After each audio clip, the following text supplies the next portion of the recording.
Bienvenue à ceux qui viennent de nous rejoindre. Désolé donc pour les petites choses en termes de l'envoi du lien. Je pense que là, on est à peu près bon. Merci d'être présent aujourd'hui avec nous.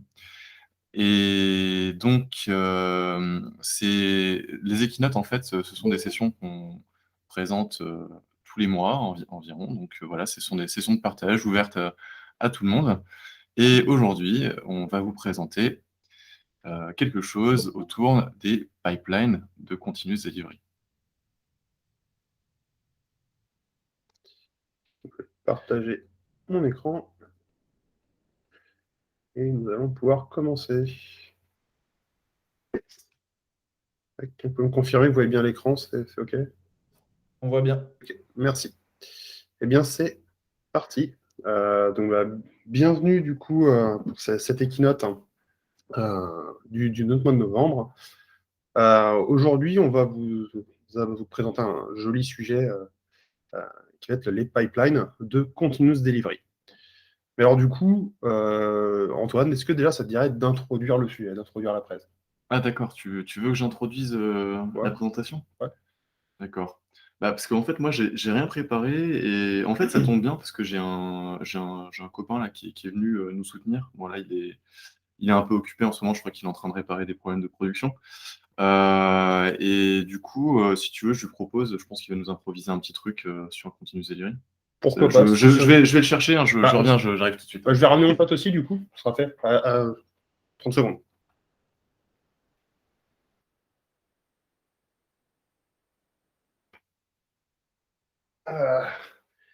Bon, qu'est-ce qu'on doit faire ici? C'est vu qu'il y a Bébert qui est arrivé, ça va être cool. On va pouvoir ça. Du coup, moi, c'est Roger. Je me présente. Et du coup, tiens, Bébert, il est arrivé. Ouais, salut. Bébert, il est arrivé. On va pouvoir commencer la présentation. va, Bébert, Roger? du coup, comment ça va? Ça fait longtemps quand même qu'on s'est pas vu. Tu viens quoi? Oh, bah écoute, moi, en ce moment, c'est problème de prod. Puis, bon, ceci dit, c'est sympa, j'ai une nouvelle mission en ce moment, c'est sur du dressage de dauphins, c'est plutôt sympa. Puis en plus, c'est assez concret. Et c'est vrai que, je sais pas pour toi, mais des fois, il y a des projets, ça part pas forcément en prod, etc. C'est concret de chez concret. Et voilà, là, Ok. c'est un vrai produit, voilà, dressage de dauphins, c'est hyper cool, Ok. Du coup, super sympa. vu qu'on parle là, de livrer en prod, du coup, avec le sujet, je vois qu'il y a marqué Continuous Delivery. Tu peux me dire ce que c'est? Ah ouais, le continuous delivery, il n'y a pas de souci. Le continuous delivery, en fait, c'est très simple.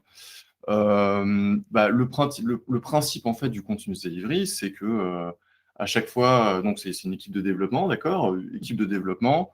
À chaque fois qu'on a une nouvelle feature, donc par exemple, on veut que les dauphins sautent, en fait, on va committer et puis tout ça, ça va être industrialisé. Donc on va builder, on va tester et en fait, on va tout automatiser. C'est ce qu'on appelle en général la CI/CD, tu sais, c'est Jenkins, quoi. CI/CD, c'est Jenkins. Tu m'as pas trop convaincu là, ça, t'es sûr? Ouais, je sais pas. C'est continuous deployment, quoi. Hein? Ouais. J'ai pas totalement convaincu de ton histoire, hein. Ah ouais? Ouais. Ouais, écoute, je sais pas, si tu veux, Ouais, tu peux demander à Anton de revenir. Moi, je vais faire je- revenir Sylvain, il sera quand même meilleur sur le sujet.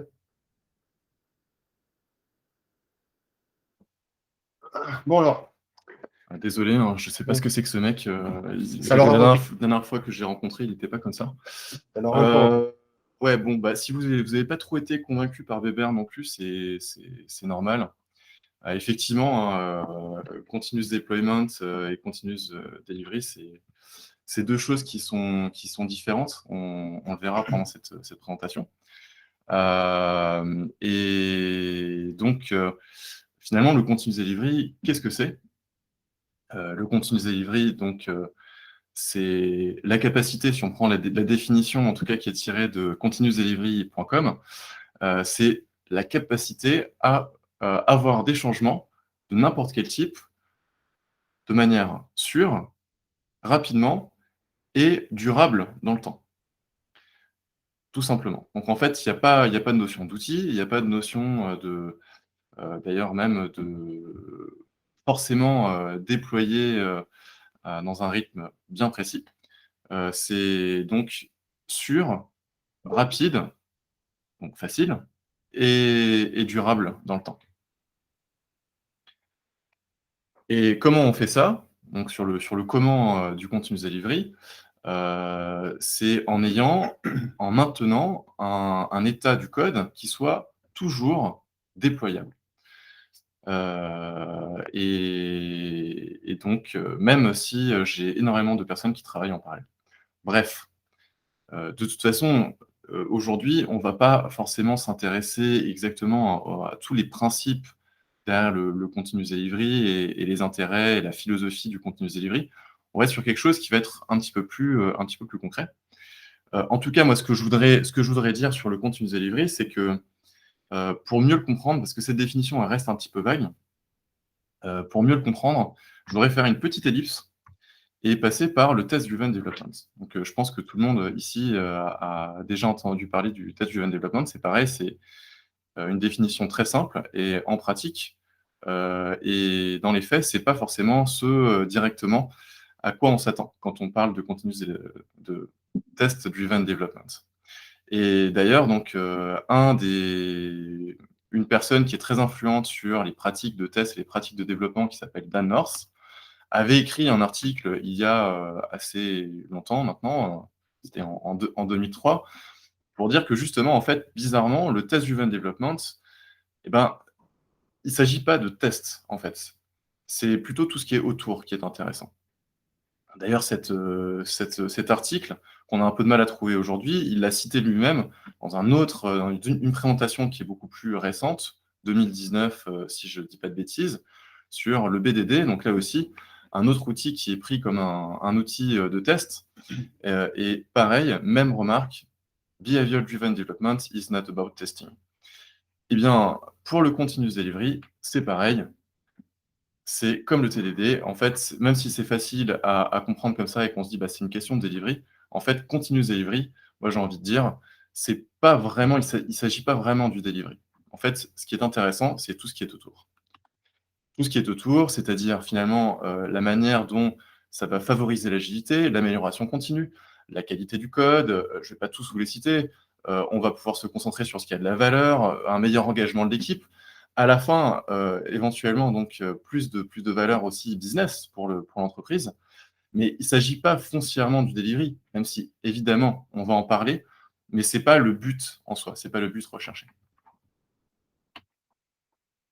C'est pas non plus à propos d'outils. Quand on parle de continuous delivery, CI/CD, souvent on entend, Jenkins ou GitLab CI ou GitHub Actions, et c'est encore autre chose. Ça, ce sont des outils et on peut tout à fait faire du continuous delivery, même sans ces outils, sans aucun de ces outils, avec des choses très, très simples. Et à l'inverse, on peut utiliser ces outils et pas du tout faire du continuous delivery.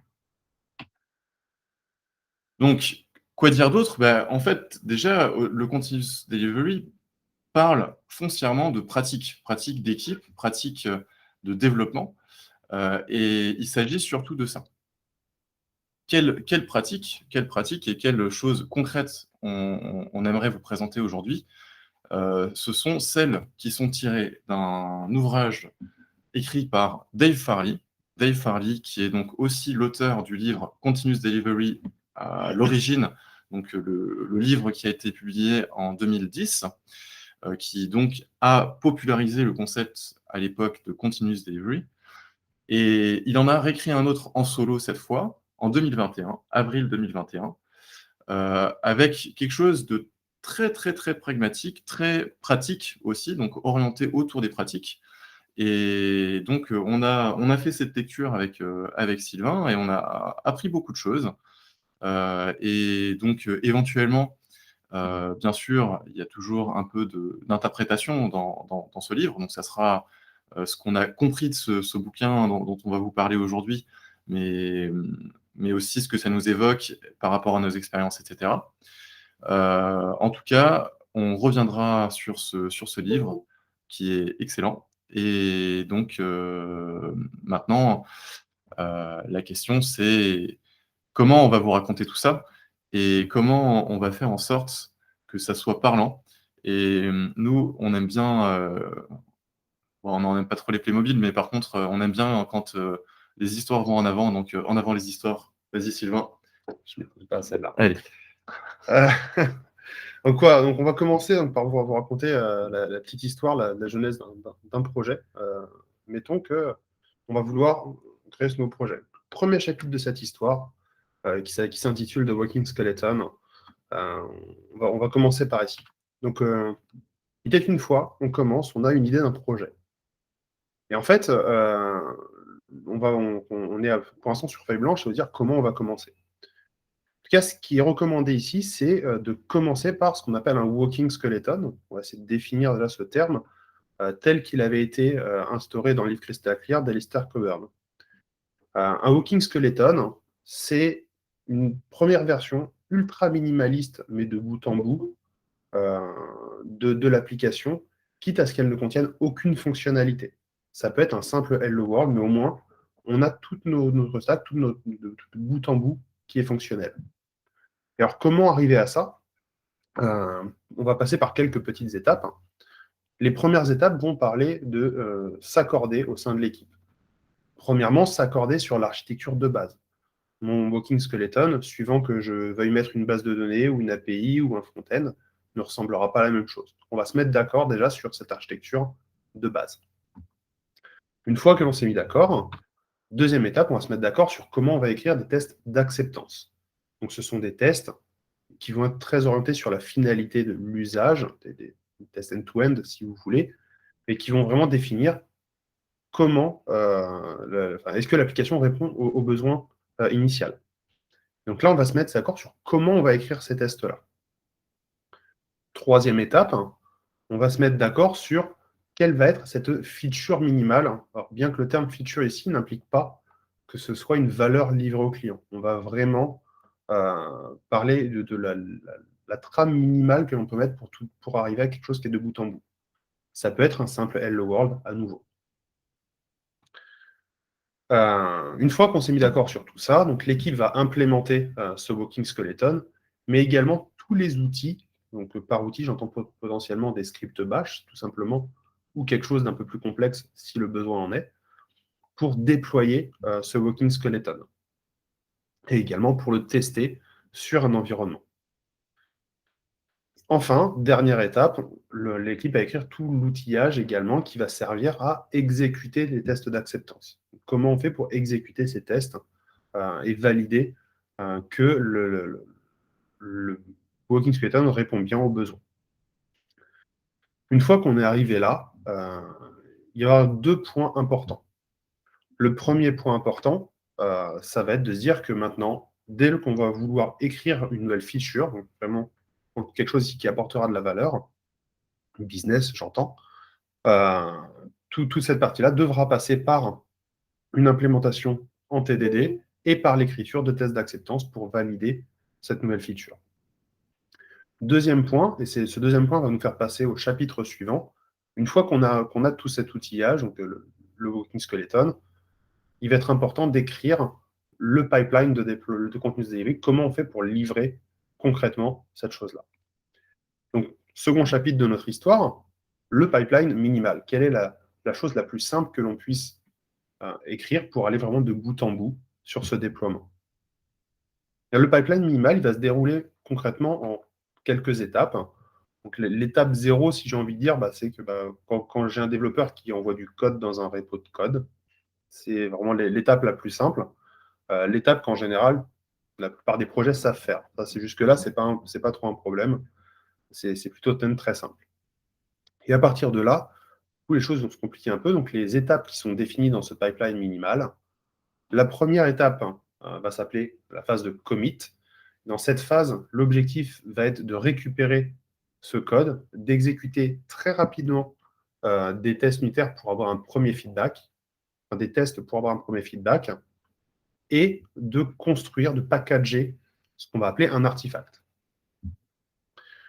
La seconde phase, du coup, qui va être la phase de test d'acceptance, elle va récupérer cet artefact, jouer les tests d'acceptance pour pouvoir valider ou invalider un artefact. Et la troisième phase sera une phase déploiement sur un environnement typiquement de production. Donc, je vais me permettre de rentrer un tout petit peu dans le détail de ces 3 étapes, juste pour que vous ayez une vision plus claire de ce que ça fait.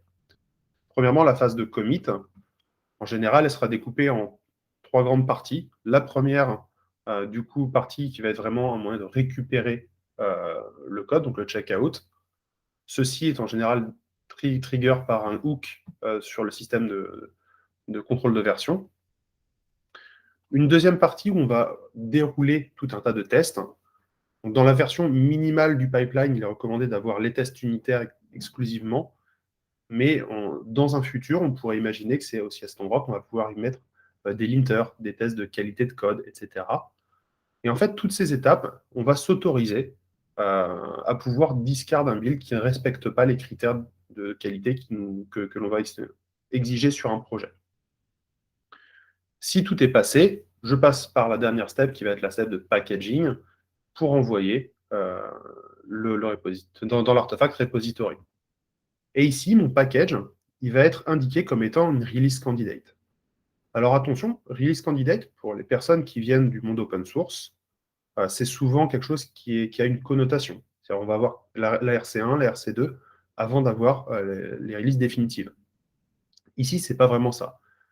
Tout package va devenir à un moment release candidate jusqu'à ce qu'il soit validé pour pouvoir être réellement déployé en production. C'est vraiment littéralement un candidat à devenir quelque chose de réalisable en production.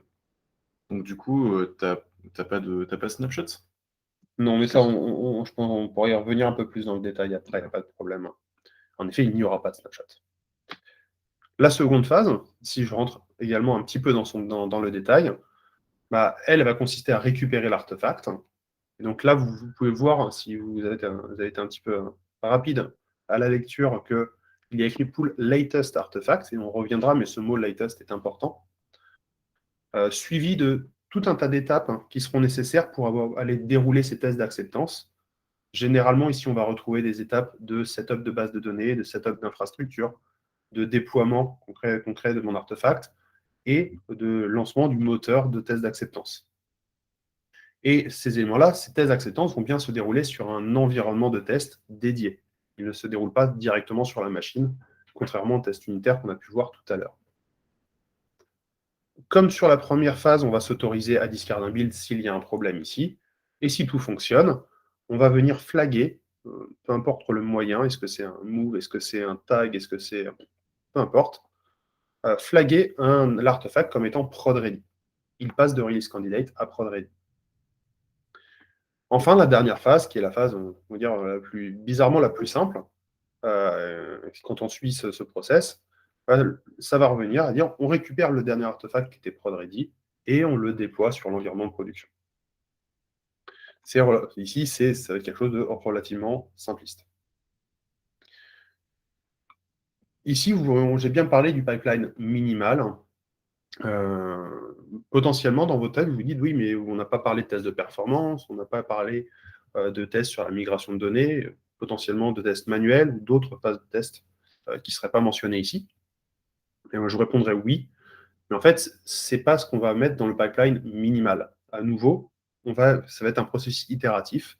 La première chose que l'on veut, c'est d'avoir ce pipeline minimal avant d'aller rajouter de nouvelles étapes, de nouvelles phases de test pour rendre encore plus robuste ce pipeline de continuous delivery. Donc du coup, là, moi, je vous ai présenté tout ce qui était, en tout cas, du point de vue du pipeline, qu'est-ce que contient ce pipeline. Mais ce qui peut être intéressant pour continuer, c'est de prendre un autre point de vue que je vais laisser à Antoine. Tout à fait. Alors, du point de vue de l'artefact, en le mettant un petit peu en animation, qu'est-ce que ça donne? Qu'est-ce que ça donnerait? Alors, la première question, d'ailleurs, avant de se demander quelles vont être les transformations, les étapes, la vie en fait de nos artefacts. Première question, c'est quoi en fait un artefact? Qu'est-ce qu'on met à l'intérieur d'un artefact? Un artefact, ça on a l'habitude, il y a le code packagé, le code qui va donc tourner en production, mais pas que. Donc on va aussi figer une infrastructure si on fait l'infrastructure as code, les codes de setup de base de données, les scripts de déploiement aussi vont faire partie de l'artefact. Et également les scripts de test d'acceptance. Donc tout ça, encore une fois, hein, c'est ce que propose Dave Farley dans son bouquin. Et alors maintenant, je vais vous demander un petit peu d'imagination. Donc tout à l'heure, j'étais bébert. Maintenant, hop, je me retransforme. Maintenant, je suis un package. Oui, je sais, c'est bizarre, mais je suis Un peu schizophrène. je suis un package. Ah ouais. Et donc, en fait, moi, en tant que package, ma vie, elle commence le jour où un gentil développeur, mais pas seulement gentil, il est très bon aussi, il fait du bon code vraiment de qualité, et ça marche toujours du premier coup. Vous allez voir, hein, vous allez voir, je dis pas des conneries, vous allez voir après, c'est plutôt bluffant, le mec il est bon, quoi. Et donc en tant que package, bah, je commence mon existence en fait, lorsque, déjà, il y a une première version du code qui est poussée par ce développeur, cet excellent développeur. Et je commence à rentrer dans un système où on lance des tests sur moi et puis ça dure vraiment pas plus de 5 minutes parce que, en fait, le développeur, lui, il aime bien quand même avoir un feedback très rapide. Donc vraiment, une toute première phase où je vais lancer tous les tests unitaires, les tests un petit peu plus techniques, qualité de check de qualité de code et cetera. Tout ça, ça doit durer moins de 5 minutes. Packaging, upload inclus. Et donc justement, upload et je prends l'existence, ma forme finale d'existence, qui est la forme de l'artefact dans le repository. Et donc, quasiment immédiatement, qu'a envie de faire le système avec moi? Il a envie de voir si je tiens la route. Est-ce que je suis capable de partir en production? Ça demande quand même, pour dire, «Oui, oui, ça c'est bon, ça part en prod», on a envie de s'assurer quand même de quelque chose, d'assez costaud. Comme c'est assez costaud, ça peut durer beaucoup plus de temps et ça demande aussi de le faire sur un vrai environnement. Donc, c'est-à-dire tout est déployé, tout est branché, on est sur des vraies bases de données, on a l'application qui est déployée et là-dessus, on va lancer nos tests d'acceptance, donc qu'on dit end-to-end ou quasi end-to-end. Il y a des concepts qui s'en rapprochent. En tout cas, l'idée, c'est plutôt du end-to-end sur ces tests d'acceptance. Et donc le système exerce des tests sur moi et ça prend un certain temps. Pendant ce temps, le développeur, fait naître mes successeurs. Donc, la deuxième version du code qui existe sur le repository se paquet immédiatement, déclenche par un hook la phase de commit, puis des tests unitaires et permet déjà au développeur qui, lui, parallélise, hein, pendant que lui, il attend juste finalement la fin du commit, la phase de commit, premier feedback. Et là, donc, au bout de 5 minutes, il a déjà un feedback. L'artefact arrive dans le repository. Le développeur commence une nouvelle tâche. Et moi, paquet numéro 1, je suis toujours sous test. Donc, on ne fait toujours pas confiance sur parole. Donc, ça continue et je suis encore en train d'être testé. Et le développeur, vraiment, mec bien productif, il crée donc une troisième version de code. Troisième version de code qui, elle aussi, part dans la phase de commit, puis dans l'artefact repository. Et enfin, la réponse arrive. Je suis un artefact valide. Merci, merci. Merci public. Voilà, je vais pouvoir partir en production. Et donc, qu'est-ce qui se passe après? Qu'est-ce qu'on fait au niveau des tests d'acceptance? Là, en fait, ce qu'on se dit, c'est un peu embêtant parce qu'on voit qu'on a un parallélisme. Les tests d'acceptance prennent du temps et les développeurs, ils sont plus rapides en fait que les tests d'acceptance. Donc l'idée ici, c'est justement de ne pas déclencher des hooks, mais de ne déclencher en fait des tests d'acceptance que sur les versions qui nous intéressent, c'est-à-dire les versions les plus récentes du code qui existe sur master, puisqu'en fait, l'objectif ici, c'est d'intégrer au plus tôt le travail de tout le monde. Donc, on va y revenir après, mais tous les développeurs, on considère que leur travail va s'intégrer les uns avec les autres sur une même branche en continu. Et donc, en conclusion, qu'est-ce qui se passe? Eh ben, on ne va jamais tester en fait le paquet numéro 2 de type acceptance. Ça ne nous intéresse pas parce que ce qui nous intéresse, c'est d'avoir le plus vite possible un feedback sur l'état actuel de la branche commune. Et donc, c'est le paquet numéro 3 qu'on va tester. Le paquet numéro 2, on s'en lave les mains, c'est pas grave, de toute façon, il passe pas les tests, mais il pourra juste pas aller en prod, donc c'est pas très important. Et maintenant, si on remet tout ça ensemble, grosso modo, l'idée, c'est que, en tout cas, si on prend le cycle total entre le moment où un développeur va pousser du code et le moment où on va être capable de le déployer en production, il s'est passé 1 heure maximum. Si vous êtes à plus que ça, sûrement vous avez encore une marge de progression. Et si vous êtes en dessous de ça, alors vraiment, vous êtes en train de faire du continuous delivery. Ça, c'est une métrique qui peut être intéressante à avoir. C'est ce qu'on appelle d'ailleurs le lead time, dont on parlera peut-être un peu plus tard. Ok.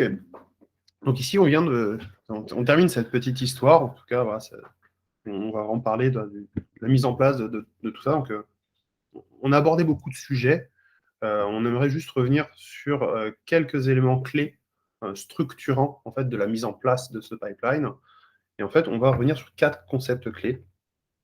Donc le premier qu'il faut retenir, on n'ira pas beaucoup plus dans le détail, étant donné qu'on l'a déjà abordé, c'est de commencer par un walking skeleton, donc cette phase où on a vraiment quelque chose de bout en bout, mais qui ne contient pas de fonctionnel encore, pour déjà avoir cette capacité à déployer. Également, les différentes notions qu'on a vues sur l'unicité et les exigences qu'on va vouloir mettre sur ce qu'est un package, le fait de n'avoir du coup qu'un seul, de pouvoir cibler exactement quel package on veut aller et de mettre des conditions pour aller déployer en production. On va revenir également sur une notion de découplage entre les différentes phases du pipeline, qui est quelque chose qui est un petit peu sous-jacent à toute l'implémentation qu'on a montré ici. Et enfin, on va commencer d'ailleurs par ça, on va parler de trunk-based development, puisque déjà Antoine tout à l'heure a parlé d'intégrer sur une branche commune. Est-ce que tu peux nous en dire plus déjà? Tout à fait.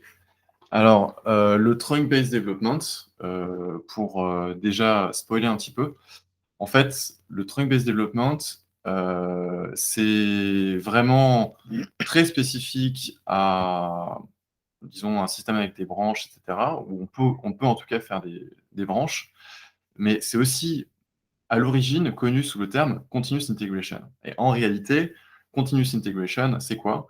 C'est le fait d'intégrer le travail des uns et des autres quotidiennement. C'est pas en général ce qu'on entend par continuous integration. Donc il y a quand même une certaine synonymie entre trunk-based development et continuous integration, même si dans trunk-based development, on va pas forcément parler d'outils autant que dans continuous integration.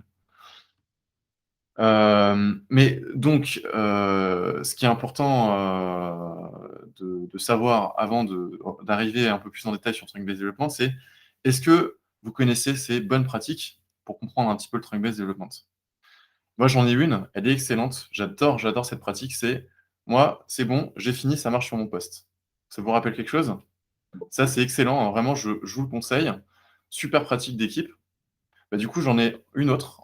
C'est ça marche sur ma branche. Donc ça, c'est pareil, super pratique d'équipe. Et ça, c'est garantie absolue que ça va marcher en production. Donc évidemment, pas du tout. Et la seule garantie vraiment que vous aurez, c'est si vous êtes sur l'état final de votre code. Et donc le seul feedback qui a vraiment de la valeur à la fin, qui va vous indiquer est-ce que vous avez un code qui est compatible avec de la production. Et c'est important, un code qui est important, qui est compatible avec la production, parce que à la fin, c'est à ça que ça sert. Donc c'est important de penser toujours à cette production. Bah, le seul feedback vraiment valable, en fait, c'est celui qui est sur le trunk. Trunk, donc c'est-à-dire master, etc. Donc voilà, vous avez en tout cas une définition qui est celle-ci. Donc on va merger très très régulièrement. Il y a plusieurs terminologies, trunk, master, mainline, vous allez en trouver pas mal.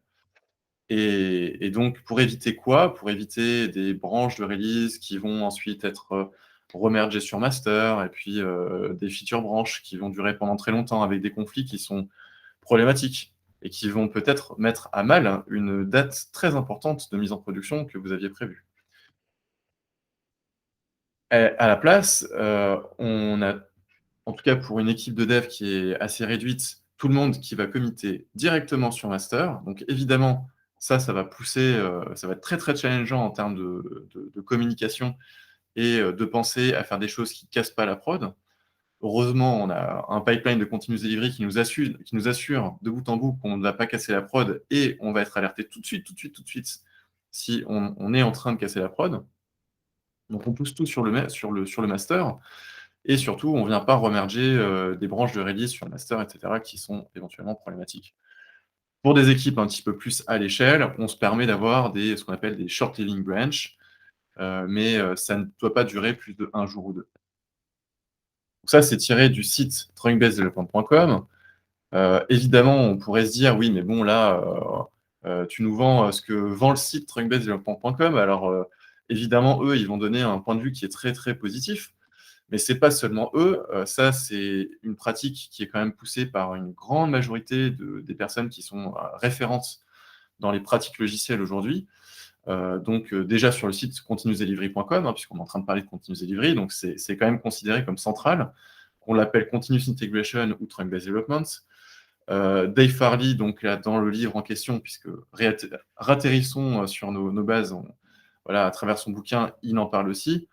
Accelerate, là, qui est très intéressant parce que c'est un ouvrage en fait basé sur la statistique. Donc, il montre qu'il y a une corrélation vraiment nette sur le fait d'être productif et le fait d'être en trunk-based development. Donc ça vaut plus que finalement nous ce qu'on pourrait vous raconter sur nos expériences parce que c'est des centaines de milliers de sondages et des milliers d'entreprises worldwide de tout type. Donc là, vous voulez du concret, vous voulez de l'expérience, du retour d'expérience. Accelerate, c'est exactement ça. Et donc, voilà, Martin Fowler, Continuous Integration, qui parle de ça, évidemment, et le père de l'intégration continue, qui est Ken Beck, à travers Extreme Programming, qui en parle dans son chapitre Intégration continue. Et donc, si vous voulez finalement avoir cette capacité à faire des non-événements, excusez-moi, de vos livraisons en production, vraiment, c'est une technique à considérer. Vous pourriez penser qu'éventuellement, il y a des outils qui permettent de faire du git flow et que finalement, avec du git flow, on peut très bien s'en sortir, etc. Il y a toujours moyen. Moi, d'expérience, ça n'a jamais vraiment marché. Et n'oubliez pas, le manifeste agile, un des 4 principes de base, c'est les individus et les interactions au-dessus des process et des outils. Et le trunk-based development, il n'y a rien de mieux pour créer des interactions dans votre équipe. Ok. Merci Ron pour cette partie sur le trunk-based development. Troisième point clé, du coup, sur les 4 que l'on voulait détailler, c'est cette notion de découplage entre les différentes phases du pipeline. Si je reprends le schéma que j'avais tout à l'heure, je lui ai juste ici rajouté la phase de production que j'avais enlevée du schéma précédent, principalement pour des soucis de lisibilité. Ça tienne dans l'écran, tout simplement.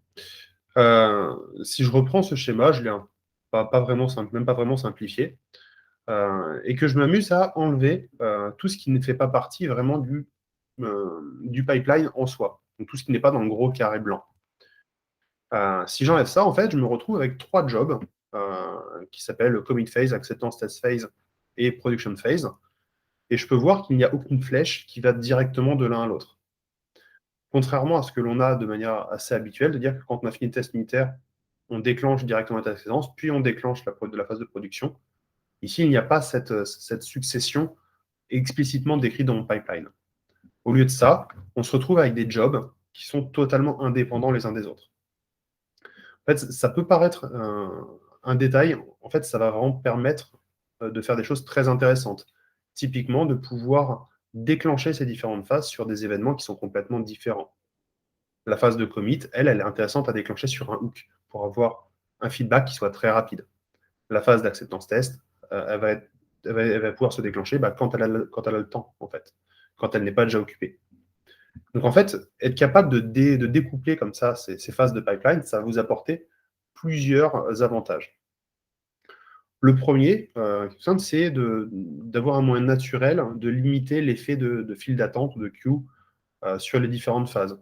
puisqu'en fait, une fois que sur la phase d'acceptance, par exemple, j'ai terminé de travailler, je vais juste aller chercher tout à l'heure, on a vu l'artefact 3, en faisant un discard directement de l'artefact 2, qui lui est plus ancien, donc c'est pas grave. Donc en fait, je vais pouvoir naturellement aller nettoyer les queues à chaque fois que j'ai du temps de gloire. Deuxième avantage, c'est de se dire on veut du feedback rapide. Et en fait, on va pouvoir obtenir du feedback dès lors que la première phase, la phase de commit, est terminée. On n'a pas besoin d'attendre la fin du pipeline complet pour avoir du feedback. Troisième avantage, du coup, c'est de toujours tourner sur la version la plus récente du code. Et ça va avoir vraiment deux impacts. Le premier, qui en fait, qui est très important, qui va éviter d'avoir une version assez désynchronisée de notre code en production. Qu'est-ce que j'entends par là? Mettons que j'ai déclenché deux phases de test d'acceptance sur les packages 2 et 3, et qu'en fait, elles ne se déroulent pas à la même vitesse. Et vu qu'elles ne se déroulent pas à la même vitesse, du coup, potentiellement, la plus ancienne va se terminer après la plus récente. Et vu que vu que ma phase de déploiement derrière va se déclencher de manière complète, juste après la phase de test d'acceptance, je vais en fait aller déployer le package le plus ancien après le package le plus récent. Je me retrouve avec des éléments très étranges. Deuxième, deuxième avantage à ça, c'est vraiment de se dire que, à nouveau, vu qu'on veut du feedback rapide, en fait, ça ne sert à rien d'aller avoir du feedback sur le package 2 si je peux avoir du feedback sur le package 3. Parce que mon package 3, vu que je suis en trying-based development, contient déjà les informations de mon package 2. Donc, en ayant du feedback sur mon package 3, j'aurai nativement du feedback sur mon package 2. Donc je vais grâce à ça obtenir du feedback globalement sur tous mes commits plus rapidement. Du coup, je vois qu'il est 13h47. J'ai donc une partie qui s'appelle Si et seulement si, et une fois et seulement une fois. Je pense que je vais quasiment sauter ce chapitre pour qu'on puisse vous laisser de la place pour les questions. Je tiens à vous dire qu'en tout cas, j'avais très envie de m'amuser avec ma tablette graphique, et donc voilà, j'ai fait des petits schémas moches. J'espère que vous les aimez bien. Et j'avais une question à te poser, du coup, comment tu fais avec ton truc, comment tu fais avec des pipelines Jenkins, en fait, là, pour découpler? Alors, c'est une question très intéressante, hein, mais dans Jenkins, Jenkins, à la base, a été conçu comme un outil d'intégration continue, pas forcément de continuous delivery, mais par contre, c'est toujours possible. C'est ce que tu disais tout à l'heure, les outils donnent le moyen souvent de faire les choses, mais ne sont pas forcément tous pensés exclusivement dans cette optique-là. Et typiquement, avec Jenkins, on va devoir faire plusieurs pipelines, du scripting, beaucoup de scripting en général, et d'autres jobs qui vont être schedulés sur d'autres méthodes, d'autres façons de faire. Ça, ça va demander beaucoup d'implémentation, beaucoup de temps d'implémentation. En fait, si je comprends bien, tu n'utilises pas la fonctionnalité de pipeline de Jenkins, mais tu le refais à la main en ayant des jobs qui sont indépendants les uns des autres. Alors, tu peux utiliser la fonctionnalité de pipeline de Jenkins. C'est juste qu'en fait, la fonctionnalité de pipeline de Jenkins ne correspond pas à ce qu'on vient de parler ici. Ce n'est pas un pipeline de continuous delivery. Ah, d'accord. En fait, c'est une problématique qu'on va retrouver dans de nombreux outils. C'est le fait que la notion même, les notions même qui sont définies dans les bases, dans les documents qui peuvent venir de ce livre ou de la définition première de continuous delivery ou de continuous integration, ces notions, en fait, elles sont réimplémentées dans les outils avec leur façon et leur idéologie qui ne sont pas exactement en général ce qui était dans les ouvrages de base. Donc en fait, un pipeline de continuous delivery, ça ne correspond pas exactement à ce qu'on trouve dans un pipeline Jenkins. Non, okay. Pas forcément. Effectivement, moi j'avais noté un peu la même chose, c'est-à-dire que j'avais noté qu'on avait cette vision souvent qu'un pipeline, c'était envoyer un pipeline, un push égale un pipeline. Alors finalement, avec tout ce qu'on est en train de dire, on a un pipeline global, en fait, grosso modo, pour tous les développeurs, et ce qui compte, c'est qu'à la fin, un artefact, si déployé en production, c'est qu'il est passé par ce pipeline. Voilà. Mais ce pipeline, en fait, on a des étapes qui sont découplées, package, repository, etc. Donc, comme je vous disais, je vais sauter en fait la partie if and only if et one and only one, parce que je pense que ce n'est pas la partie la plus intéressante. Surtout que je pense qu'il y a une bonne partie des éléments dont on a déjà parlé. On passe donc à la conclusion, et comme ça, on va vous laisser un petit peu de temps pour vos questions. Okay. Je vais faire relativement rapide pour la conclusion. Donc, premièrement, sur la conclusion, je voulais revenir sur les 4 concepts clés qu'on a abordés. Commencer par un working skeleton. Du coup, le if and only if, one and only one, de toute façon, on mettra à disposition nos slides. Vous pourrez comprendre exactement ce qu'il y avait derrière. L'idée était vraiment d'être capable de s'assurer qu'un package n'arrive en production que s'il a validé tout un tas d'éléments.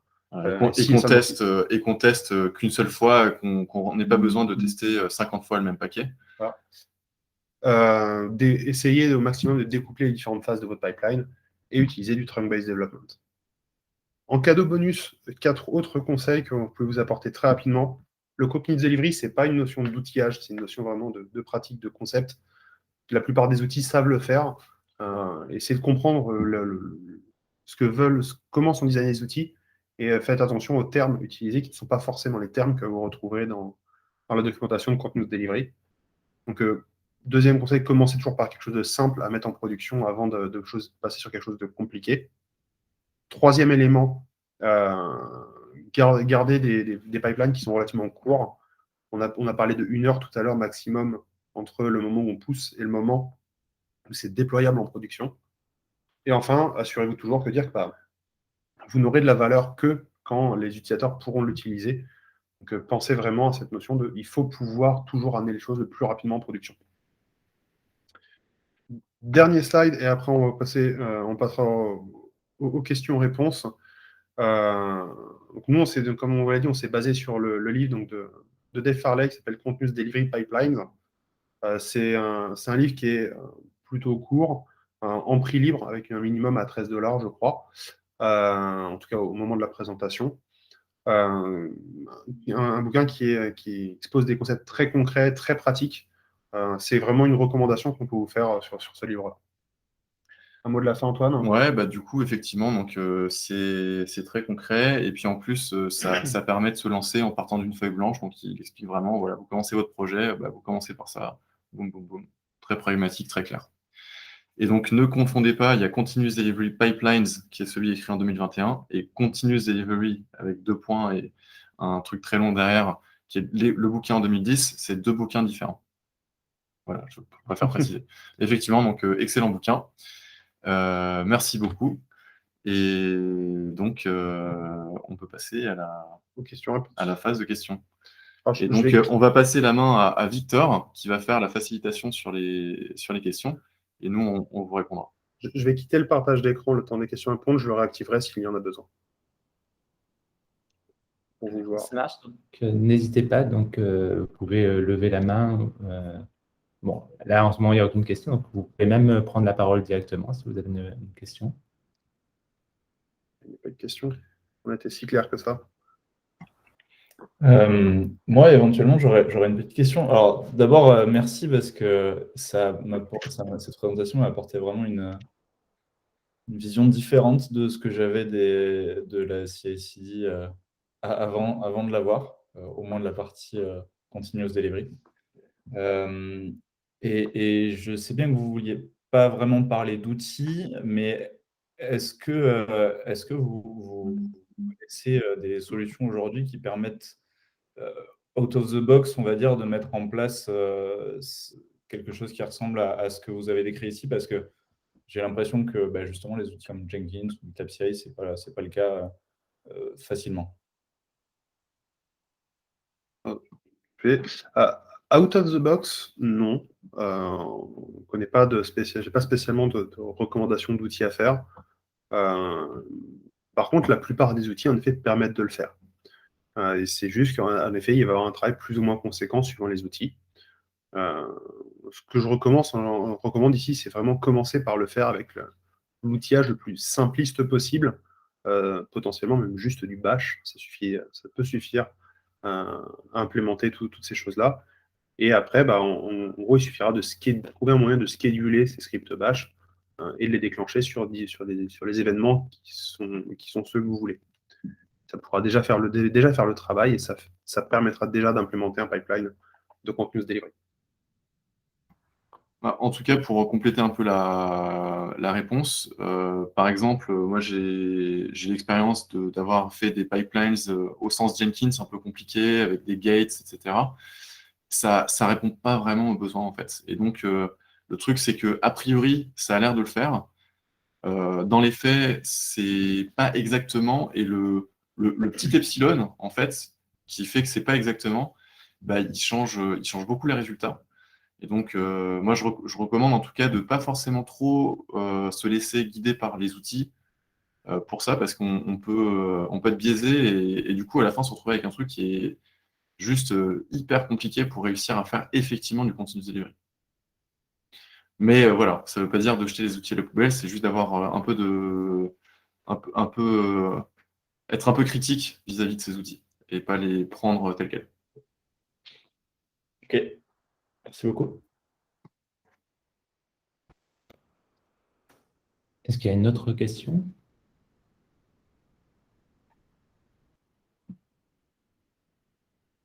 Encore quelques minutes, si vous voulez. Ouais, peut-être moi j'en ai une. Oui, Bastien.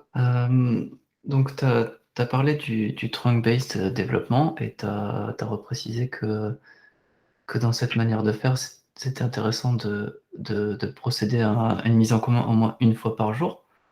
Maintenant, pour beaucoup d'équipes, une tâche qui peut être sous forme d'une user story, elle va prendre plus d'une journée. Donc, je vois deux issues possibles à ça. Soit il faut viser à avoir des plus petites user stories, soit on merge du travail qui est incomplet d'un point de vue fonctionnel. Et qu'est-ce que tu en penses? En fait, il y a deux éléments. Dans tous les cas, je pourrais que encourager à prendre, à découper les stories de manière à ce qu'elles soient le plus court possible. Et ensuite, l'autre chose, c'est que donc, le fait qu'on ait du code dans un artefact ne veut pas dire qu'il sera forcément ni activé, ni utilisé. Et il y a plusieurs manières de le faire. Donc, la plus connue, c'est les feature flags, ou bien tout simplement sur des features qui sont vraiment nouvelles. Bah, juste en fait, si les utilisateurs ne connaissent pas la fonctionnalité, ils ne vont pas l'utiliser. Ce qui compte le plus, c'est surtout de ne pas casser ce qui existe. Et donc, ça, c'est le plus important. Et c'est là où les tests d'acceptance sont très importants à exécuter. Donc, voilà, quelque chose qui ne dure pas plus de 40 minutes, ça permet quand même d'avoir vraiment pas mal de feedback déjà au cours de la journée et de réagir s'il y a un problème. Et au pire du pire, faire un rollback de commit, revenir à une version qui était stable. Et ça, avec Git, ça se fait assez bien. L'avantage, c'est qu'on a très peu de code à la fois qui a été apporté dans le master, ce qui fait que normalement, on ne va même pas essayer forcément de faire un rollback directement. C'est une stratégie qui existe, ça dépend des contextes. Mais comme il y a assez peu de code, le problème va être beaucoup plus facilement identifiable. Ce qui est beaucoup plus difficile, par contre, quand on fait un merge après 2 ou 3 semaines de développement. Ok.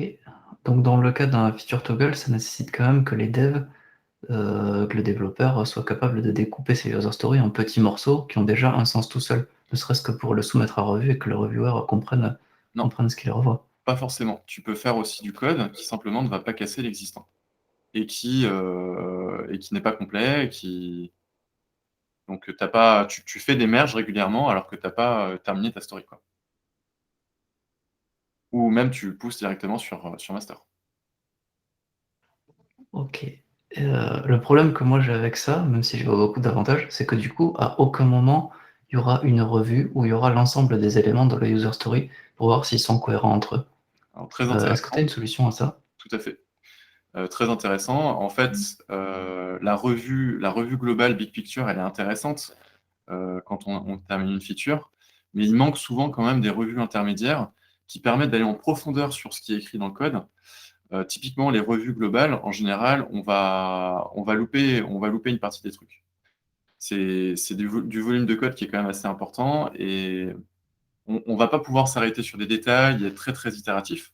Donc, moi, en fait, ce que je recommande, c'est de ne pas faire dépendre les revues des pull requests. Et même, en fait, le mécanisme de pull request, c'est quelque chose qui marche très, très bien dans le monde open source et c'est logique de l'utiliser parce qu'en fait, on n'est pas à temps plein. Par contre, quand on est en équipe, on a d'autres possibilités, comme le fait de sanctuariser un moment dans la journée pour faire de la code review. et tous les jours, on va merger. C'est une possibilité. Après, je pense que ça, il y a autant de solutions que de personnes et d'imagination. Je pense que des solutions, il y en a pas mal. En tout cas, moi, c'est celle que je pousse en général, c'est de faire une revue tous les jours, cross-review, et on merge. Je suis désolé, du coup, j'ai pas compris les éléments de réponse sur la revue globale, comment ou à quel moment elle a lieu, du coup. Déjà, moi, je trouve que, en tout cas, ce que je dis, c'est je préfère avoir des petites revues qu'une grosse revue. Donc ça, c'est ma première partie de la réponse. Et après, sur la revue globale, il va falloir effectivement passer sur un autre système. Donc, par exemple, il faut bien flaguer les commits pour avoir un tag qui nous permette de filtrer ou des choses comme ça. Mais pour moi, elle est moins importante, celle-là, que la revue qui est vraiment faite au fur et à mesure sur « Tiens, tu as fait ce choix de design, arrête tout de suite ». Je pense qu'il vaut mieux partir sur ça. Alors que quand c'est déjà terminé, c'est l'enfer, en fait. Et aussi, ce qui se passe sur les revues globales, c'est que, et les branches qui sont longues à merger, c'est que souvent, en fait, c'est la raison pour laquelle les personnes qui auraient été motivées pour faire des refactoring vont pas les faire, parce qu'ils savent qu'en termes de merge, à la fin, ça va être juste pas cool. Ok, merci. Alors, il y avait une question de Mike Oyo, mais je crois que c'était donc sur le trunk-based development aussi. Je ne sais pas, peut-être que la réponse d'Antoine à Bastien a aussi répondu à cette question-là. Et c'est bon. Par contre, dans la question de Mike, je voyais également un aspect qui était assez intéressant. Excusez-moi, est-ce qu'on pourrait relire? Est-ce que Victor, tu pourrais relire? Parce que je pense que sur la vidéo, déjà, on ne verra pas le chat. Oui, alors donc la question, c'était de la manière donc de... Enfin, la question est assez longue, il y a du contexte. De comment mettre en production une feature en cours de construction. Est-ce qu'il faut du coup faire des gros commits qui contiennent l'ensemble de ta feature, ou alors quand même faire des branches pour quand tu as une grosse feature que tu veux mettre en production? Ça, du coup, ça a été répondu, je pense, en même temps que la question de Bastien. Par contre, dans sa question, j'y vois un détail qui est intéressant. C'est la notion si tu fais plein de petits commits, comment tu maintiens un historique qui serait propre? Ouais, c'est une bonne question. Et je vais pas raconter de conneries, hein. Je pense que effectivement, il y aura un historique qui sera beaucoup moins concis et disons qui ira à l'essentiel que si on a des merges avec des commits qui sont squashés. J'ai aucun doute là-dessus. Je pense qu'on peut quand même faire des choses, mais on n'arrivera pas à quelque chose d'aussi clean. Et c'est là où, par contre, c'est important de traiter les choses en priorité. Et pour moi, penser le code pour de la production est plus prioritaire que d'avoir un bel historique qui permet de comprendre des releases, etc. Ça, pour moi, déjà, c'est quelque chose qui est très bien dans le monde open source quand on veut comprendre, voilà, dans telle release, qu'est-ce qu'il y a eu comme... voilà, il y a les release notes, etc. On a envie de pouvoir voir les diffs. Sur un projet au quotidien, je pense que c'est pas comme ça que ça se passe. En tout cas, je sais pas pour vous, mais moi, vraiment, de l'analyse régulière, j'en fais moins que de la maintenance en production, typiquement. Et j'ai plus besoin d'avoir quelque chose qui sera vraiment clean et dans un état déployable en permanence. Et donc, aller moins faire corriger les problèmes de prod que d'avoir des moyens qui me permettent éventuellement de comprendre pourquoi j'ai des problèmes de prod. C'est une question de priorité. Donc voilà. Il est un peu plus de 14 heures. On va s'arrêter là, moins qu'il y ait encore une question importante. Et une question à laquelle il faut absolument répondre. Dans tous les cas, n'hésitez pas, si vous avez des questions, on peut rester un petit peu après la fin de la vidéo enregistrée pour vous y répondre. Oui, je propose de faire une petite conclusion donc pour terminer l'enregistrement et ensuite de répondre aux autres questions qu'il pourrait y avoir. Faisons ça. Je ne sais pas si vous voulez conclure, sinon... Antoine, tu veux conclure la session de l'équinoxe, vu que tu as fait l'introduction? Pour conclure, merci beaucoup à tout le monde. N'hésitez pas à renvoyer des messages si vous souhaitez avoir si vous avez plus de questions. Les équinotes, donc, on vous disait, ont lieu tous les mois. Donc, si vous voulez d'autres petites connaissances comme ça qui vous seront partagées gratuitement et avec et de bon cœur, n'hésitez pas à revenir. Ça sera avec plaisir de vous accueillir à nouveau. Merci encore. Et donc, à la prochaine. Je ne sais pas si Victor, tu voulais... Oui, donc juste le mois prochain, a priori, on va accueillir du coup Michel Lutz, qui est responsable de la transformation data chez Total, sur un sujet qui va vous être transmis dans les prochaines semaines. Donc, n'hésitez pas à venir, donc probablement le 2 décembre, en tout cas la première semaine de décembre. Et merci à tous et on vous souhaite une bonne journée. Merci à tous. Au revoir.